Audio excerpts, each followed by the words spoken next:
Hello, everyone. My name is Leeza-marie Rodriguez. I am an undergraduate student at California State University, Fullerton, in the Zacro Lab. My project is about the effects of a non-indigenous bryozoan on the recruitment of the native Olympia oyster, Ostrea lurida. Amathia verticillata is a non-indigenous bryozoan that settles on many substrata.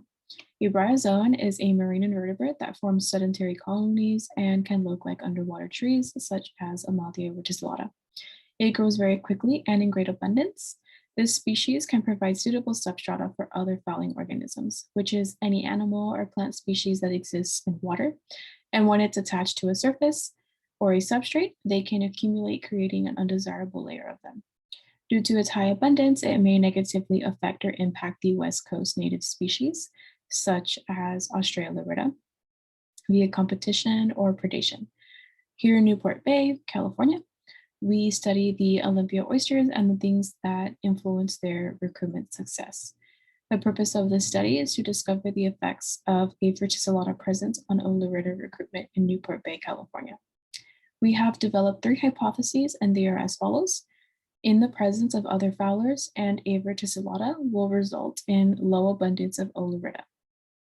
Removal of a verticillata and other fowlers will result in high abundance of Lurida. Removal of only a verticillata will result in medium to low abundance of Lurida.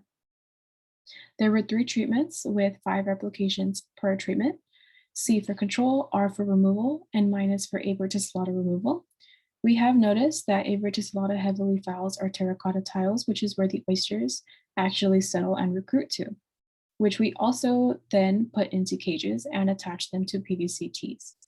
We either removed a verticillata or other fowlers from the cage material. We then took the volume displacement for the fowlers and a verticillata taken from the cages, shown in both figures 6 and 7.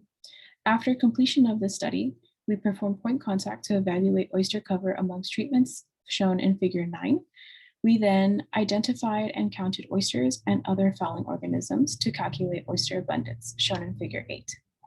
Figure 6 is the volume displacement of other fowlers and a verticillata per treatment and month. The x-axes are the treatments, C, R, and minus, and the y-axis has the volume displacement in milliliters. Blue is July, red is August, and green is September. Volume displacement removals are significantly different from the control, but not from one another, because the fowler removed was mainly a verticillata. Where there is no difference significantly between the total removals R and of just a verticillata minus is due to removing only one fowler, a verticillata. In figure 7, the same axes titles and treatments apply here, only this is for the month of October. It did not significantly differ here because the fouling community had already begun to die off. Figure 8, the treatment is on the x-axis and the y-axis has the oyster abundance per tile.